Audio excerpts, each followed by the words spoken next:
मैं कुपवारा के बच्चों से आज डिसअपॉइंट हूँ। एक जमाना था केएस को बोलते थे कुपवारा एडमिनिस्ट्रेटिव सर्विस। सारे अफसर हमारे कुपवारा से आते थे। आपके कुपवारा से आईएएस अफसर्स है, बिलाल साहब है हमारे डीसी श्रीनगर है, फैसल साहब है हमारे। अब देखो कुपवारा से कितने केएस अफसर निकलते थे, पिछले 3 लिस्ट में कितने निकले? बहुत कम निकले। बहुत कम ना होने के तो जो हमारा एक रुझान बना था वो कम हो गया कहीं ना कहीं। बच्चों के पास क्या कुछ नहीं है। अगर हम 2 महीने 3 महीने सोशल मीडिया बंद कर दे, कोई तूफान तो नहीं होगा। नहीं सर। अगर हम 3 महीने अपनी जिंदगी को सीरियसली दें, मुझे लगता है अगर नींद हम कम भी करें, हाउ डज इट मैटर? 2 चीजें प्रूव करती जो रॉन्ग है। पहला, हम गांव से पढ़े हैं, गवर्नमेंट स्कूल में पहले पढ़े हैं कि गांव का बच्चा भी कर सकता है। Number 2, coaching is not important. अगर सही गाइडेंस हो, सही मोटिवेशन हो, आप कर सकते हो। कि तुंदे बादे मखालिब से न घबराया करे उकाब, ये तो आती है तुझे ऊंचा उड़ाने के लिए। बिल्कुल सर। हम भी दरिया है, हमें अपना हुनर मालूम है, जहां भी चल पड़ेंगे रास्ता हो जाएगा। आज तक जो नदी पहाड़ों से निकली है ना, उसने कभी रास्तों से नहीं पूछा होगा कि समंदर कितना दूर है। सही। वो अपना रास्ता खुद निकालते हैं। ताहिर ला होती उस रिज़्क से मौत अच्छी, जिस रिज़्क से आती हो परवाज में खोता ही। अगर आप अपने आप को घर से नहीं बाहर निकालना चाहते, अगर आपको चांद बनना है ना, तो चाकू जो है ना वो चांद की तरह होता है, लेकिन उसके लिए उसको उस नियाम से बाहर निकलने की जरूरत है। कुपवारा टाइम्स में आपका खैर मकदम है। मैं हूं आपके साथ राजा सलीम। जिस तरह से आप देखते हैं कि वक्तन फवक्तन हम आपके साथ सियासत और बाकी समाजी मसाइल पे बात करते हैं, लेकिन आज जिस शख्सियत को मैं आपके साथ रूबरू करवाने जा रहा हूं वो एक जानी मानी शख्सियत है, महराज वानी सर। आपने इनका नाम बहुत सुना होगा। केएस ऑफिसर हैं, 2013 बैच के इन्होंने केएस क्वालिफाई किया था और आज बेहसियत स्टेट टैक्स ऑफिसर कुपवारा के ऑफिस को डिस्ट्रिक्ट कुपवारा में जो है अपने फराइज अंजाम दे रहे हैं। डायरेक्ट इनसे बात करेंगे और इनसे जानेंगे कि जिस तरह से आज जम्मू कश्मीर के अंदर खासतौर पे और उसके साथ साथ जिला कुपवारा की अगर मैं बात करूं तो जिस तरह से बच्चों को एग्जाम क्रैक करने की अगर बात की जाए, चाहे वो यूपीएससी लेवल के एग्जाम हो या फिर जेकेपीएससी लेवल के एग्जाम हो या फिर सर्विस सिलेक्शन बोर्ड के तहत जो एग्जाम लिए जाते हैं, तो उनके अंदर किस तरह से उन्हें तैयारी करनी होती है और किस तरह से एग्जाम जो है उन्हें उनकी जो तैयारी है उसको किस तरह से स्ट्रीमलाइन करने के बाद बहुत सारे बच्चे जो एग्जाम देते हैं लेकिन बाद में फाइनल सिलेक्शन लिस्ट में उनके नाम नहीं होते हैं।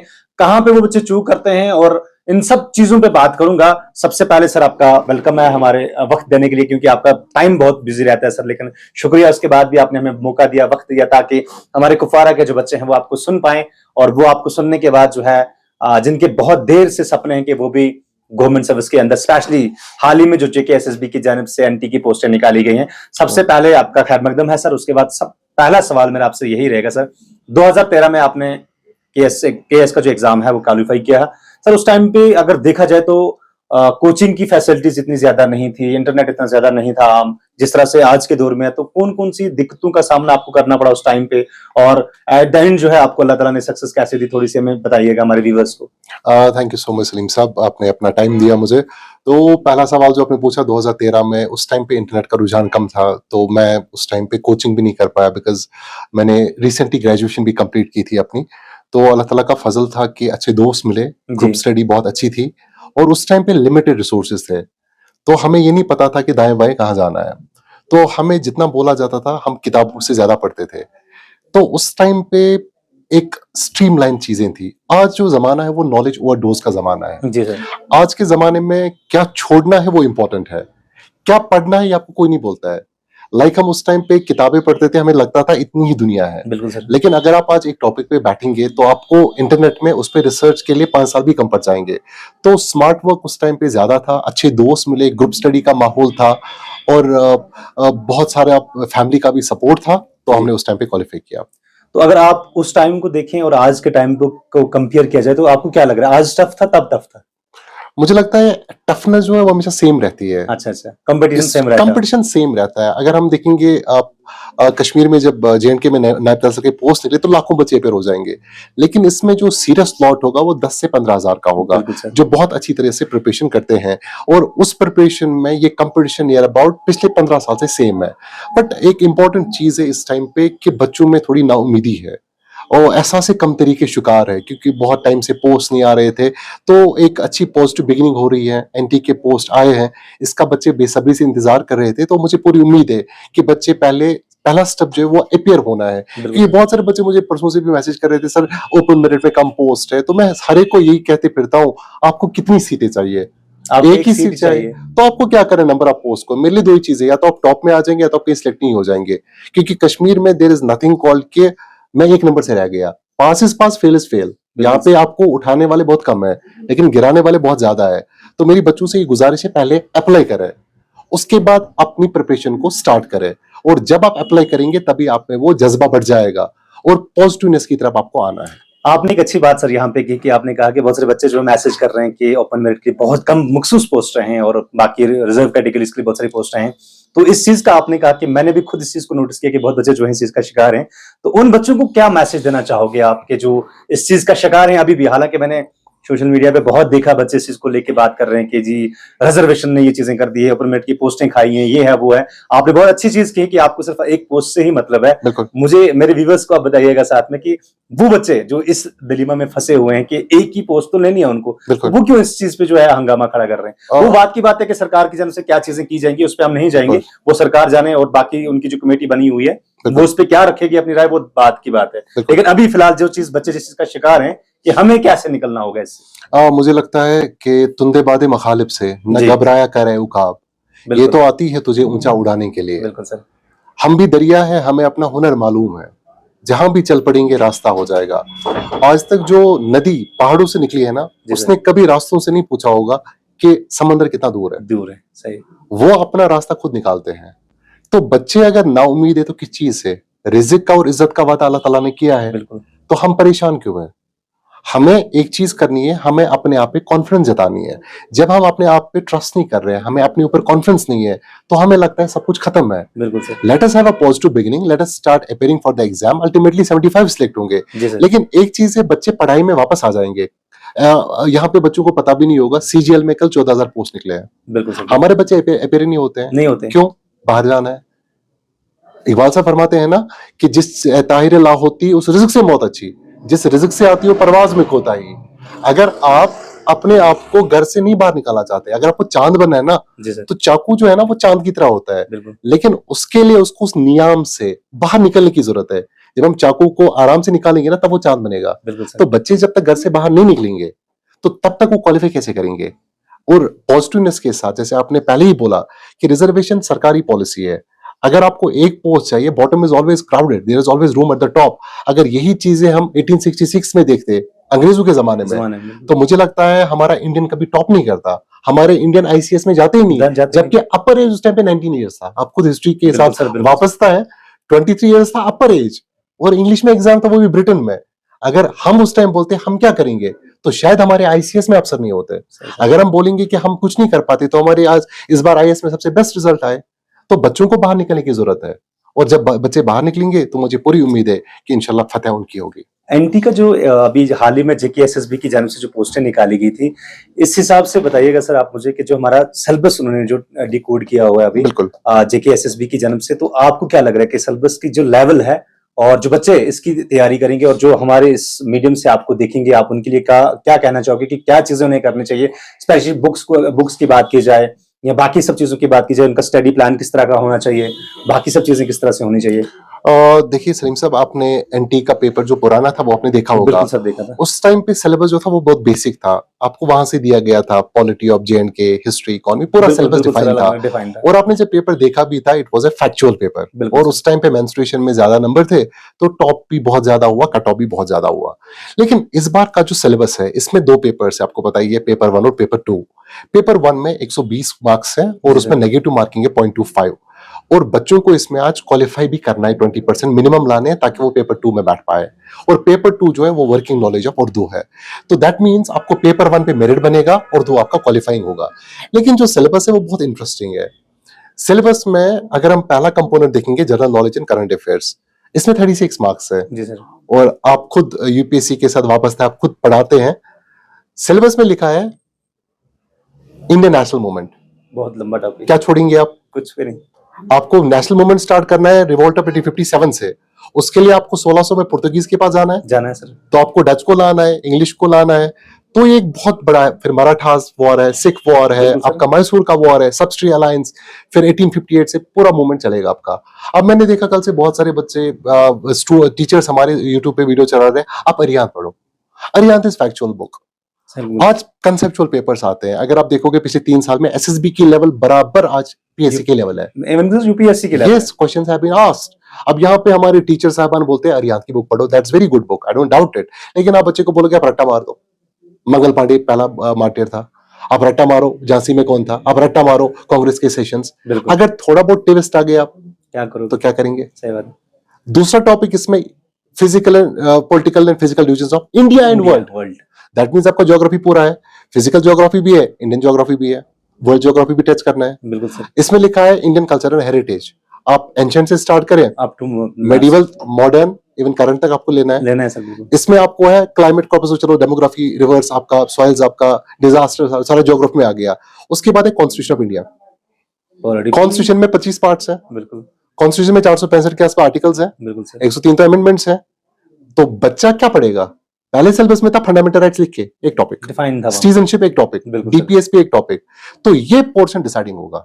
ट्रस्ट मी सलीम साहब, this will be the deciding portion, क्योंकि जीएस वाला जो 36 मार्क्स, क्योंकि इसमें पूरा यूपीएससी का सिलेबस दिया है। बिल्कुल सर। अब बच्चों को मैं बोलूंगा आप स्पेक्ट्रम पढ़ो, आप लक्ष्मीकांत पढ़ो, आप स्टैंडर्ड बुक्स पढ़ो, वो उनके साथ भी नाइंसाफी होगी। तो मैं बच्चों को रिकमेंड करूंगा एनसीईआरटी जो है, लिमिटेड एनसीईआरटी आपका ज्योग्राफी में 6, 7, 8 और 11th क्लास।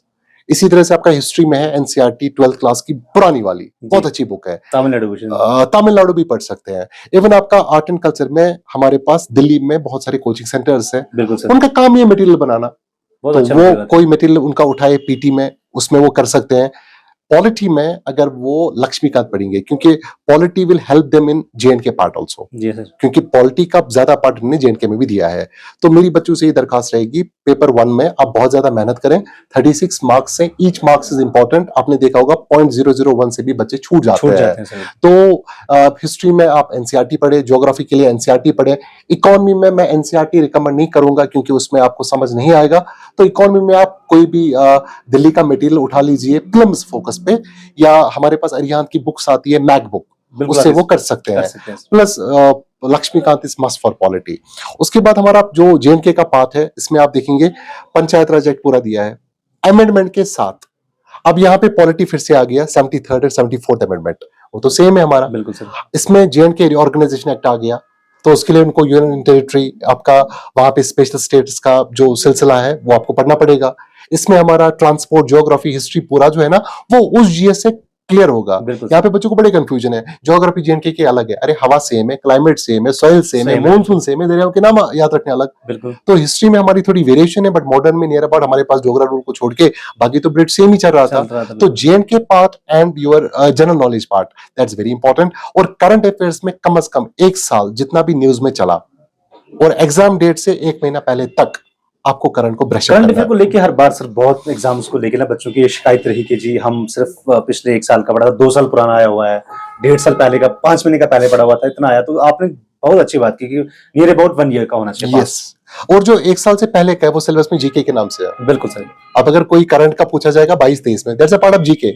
यस, तो that's also a part of syllabus. तो आसमान से जमीन तक जितना भी है, that's a part of this 60 marks.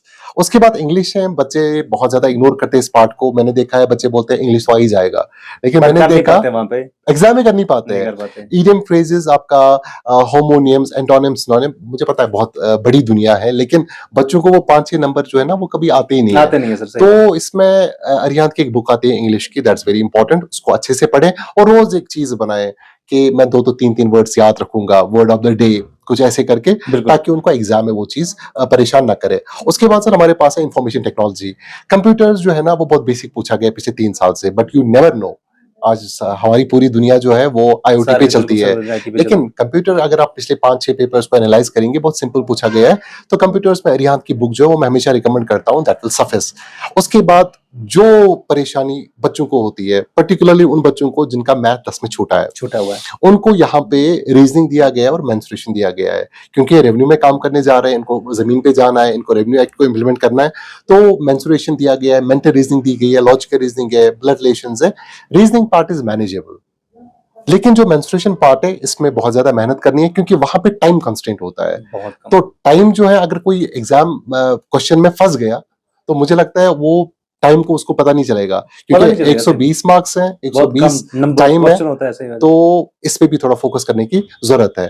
तो इससे क्या होगा, अगर बच्चे हॉलिस्टिक अप्रोच के साथ आगे बढ़ेंगे, जो मैंने सोर्सेज बताए, तो हम बच्चों को इसमें मुझे लगता है कोई दिक्कत नहीं आनी चाहिए। तो सर, जो ओवरऑल सिलेबस इसका जेके एसएसबी की एग्जाम से निकल आ गया, आप उसको किस नजर से देखते हैं कि टफ है या इजी है बच्चों को, ताकि थोड़ी सी नहीं, हिम्मत पैदा हो जाए? बहुत सारे बच्चे, सही कहा आपने, पहले स्टार्टिंग में ही आपने कहा कि बड़ी बेसब्री से इंतजार था। 2015 में बिल्कुल, लास्ट टाइम पोस्टें आई थी, 16 में बिल्कुल, जाके एग्जाम हुआ था, और तब से लेके आज तक एक लंबे गैप के बाद एनडी एक अच्छी लेवल की पोस्ट है। बिल्कुल।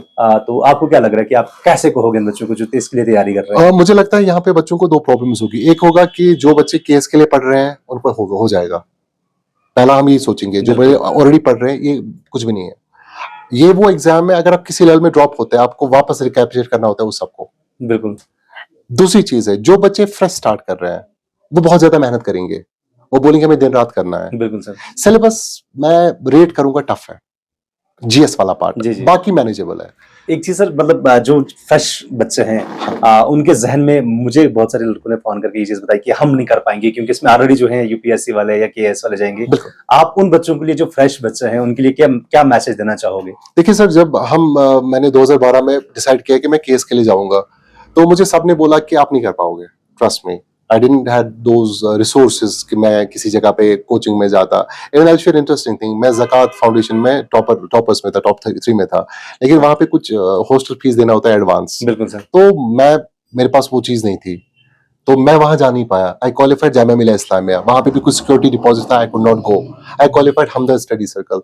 मुझे सब बोलते थे आप नहीं कर पाओगे, लेकिन मेरे साथ दोस्त थे, वो बोलते थे आप कर पाओगे, और वो मुझे हिम्मत पैदा करते थे। लेकिन मैं आईएएस भी साथ साथ दे रहा था, केएस भी साथ साथ दे रहा था, पोस्ट बहुत कम थे। आईएएस मैंने लिखा सोशियोलॉजी और पवाड में, मैंने फोन किया दोस्त को, क्या करूं, सोशियोलॉजी आया नहीं अच्छे से, बोला उर्दू ले लो। मैंने बोला क्यों, बोला इसमें कम किताबें हैं, तो मैंने उर्दू ले लिया।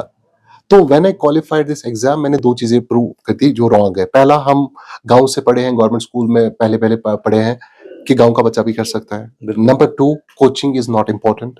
अगर सही गाइडेंस हो, सही मोटिवेशन हो, आप कर सकते हो। तो जब हम कर सकते हैं, उस टाइम पे मुझे उर्दू की किताबें लानी थी। आई स्वेयर, मुझे जो हमारा जामा मस्जिद बाजार है, मुझे उर्दू की सुंबल निगार किताब नहीं मिली, और मैंने फिर कोई नोट वोट लाए थे, वो फैसिलिटी नहीं थी। आज बच्चों के पास क्या कुछ नहीं है। अगर हम 2 महीने 3 महीने सोशल मीडिया बंद कर दे, कोई तूफान तो नहीं होगा।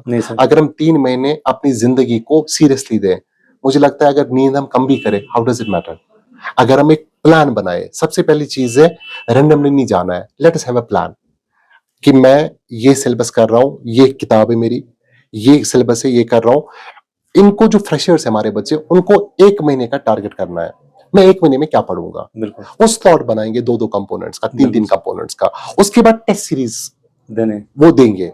अब इसमें हम कैसे हेल्प करेंगे, जैसे हम अभी डिस्कस कर रहे थे, हम कुपवारा में बच्चों को सेमिनार करेंगे संडे के दिन। बिल्कुल सर। जब बच्चे आएंगे, हम उनको बिठाएंगे, हम उनको सिलेबस एक एक करके, अभी तो हम इसमें पूरा विस्तार से नहीं बता पाएंगे, हम उनके साथ बैठेंगे, हम उनको बोलेंगे सिलेबस क्या है, पढ़ना कैसे है। मैं टेस्ट सीरीज उनको फ्री में दूंगा।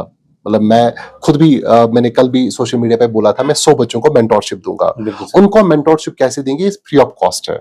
हम उनको गाइडेंस देंगे, आपको 1 हफ्ते में सिलेबस कंप्लीट करना है। फिर ऐप के थ्रू वो एग्जाम दिया करेंगे, ताकि मुझे फिल्टर आउट लगे कौन सीरियस है, कौन नॉन सीरियस है। And I will take this 100 students on the base of one exam.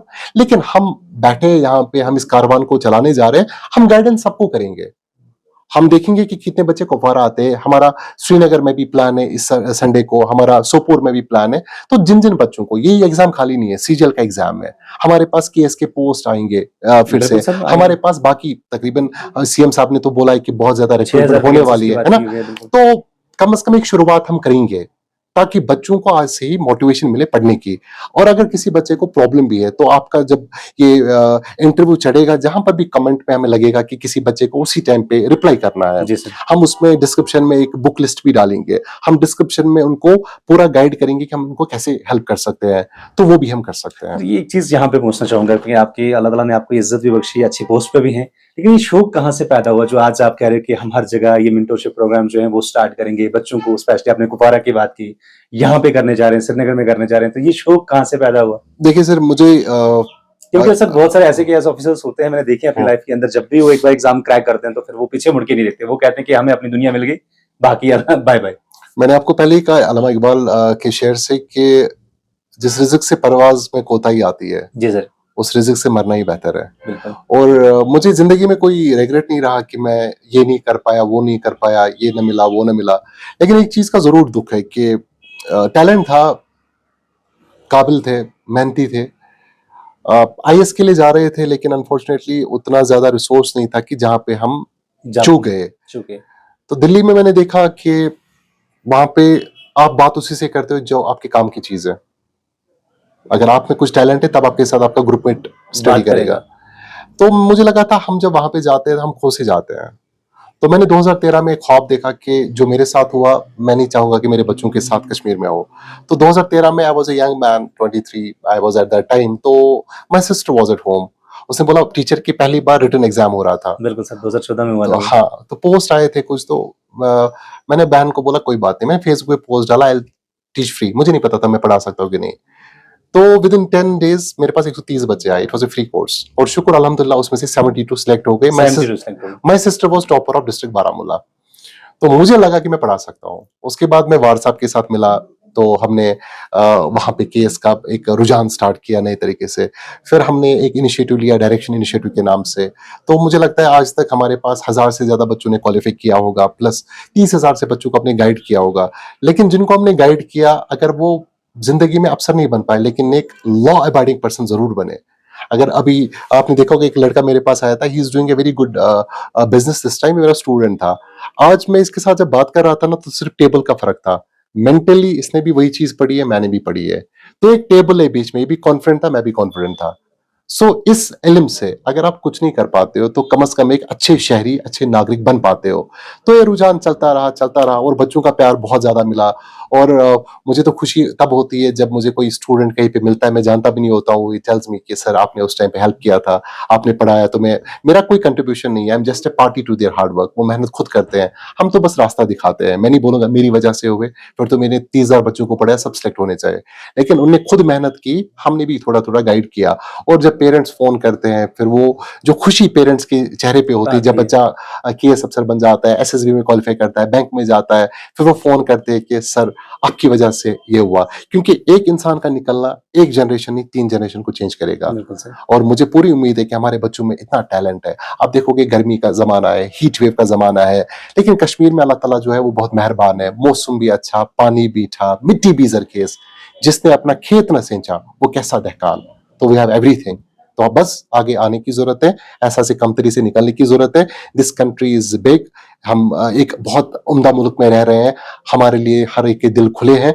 तो अगर हम कहीं पर भी जाना चाहें, हमें इज़्ज़त मिली है। मैं पूरा इंडिया घूमा हूँ, मुझे आज तक कभी ये नहीं लगा कि मैं I am a less person than others. मुझे बहुत इज़्ज़त मिली है। हमारे बच्चे जाते हैं, बहुत इज़्ज़त देते हैं हम हमारे बच्चों को भी। तो सीजीएल में भी फॉर्म भरें, एनटी में भी फॉर्म भरें, ताकि हमारे बच्चे कहीं न कहीं पे अपना सर रिज़्क कुपवारा हासिल में करें। आज आप भी अपनी ड्यूटी की जो फ़राइज़ अंजाम दे रहे हैं, कुपवारा में दें, तो कुपवारा के बच्चों के लिए क्या मैसेज रहेगा, जो बच्चे कुपवारा के इस एग्ज़ाम के लिए तैयारी करना चाहते हैं, उनके लिए उनकी किस तरह से आप हेल्प करोगे? मैं कुपवारा के बच्चों से आज डिसअपॉइंट हूँ। एक ज़माना था केएस को बोलते थे कुपवारा एडमिनिस्ट्रेटिव सर्विस, अच्छा, क्योंकि सारे अफ़सर हमारे कुपवारा से आते थे। आपके कुपवारा से आईएएस अफ़सर्स हैं, बिल्कुल, बिलाल साहब है हमारे डीसी बिल्कुल। श्रीनगर है, फैसल साहब है हमारे। अब देखो कुपवारा से कितने केएस अफ़सर निकलते थे, पिछली 3 लिस्ट में कितने निकले? बहुत कम निकले। बहुत कम ना होने के बराबर। तो जो हमारा एक रुझान बना था, वो कम हो गया कहीं न कहीं पे। तो बच्चों में टैलेंट बहुत ज़्यादा है। अगर वो श्रीनगर जाएँगे, रेंट होता है, बाकी चीज़ होती है, हम उनको यहाँ गाइड करेंगे।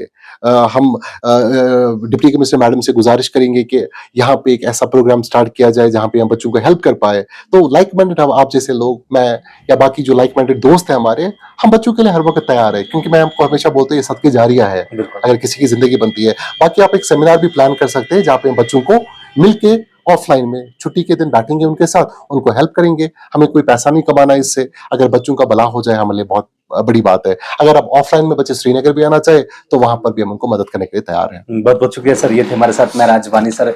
जी तो चाह रहा था कि इनसे बहुत खूब बातें की जाएँ, क्योंकि जिस तरह से इनकी नॉलेज, वो नहीं कहते कि एक सी ऑफ नॉलेज जो है समुद्र है इनके अंदर, वो इल्म का ज़ख़ीरा है।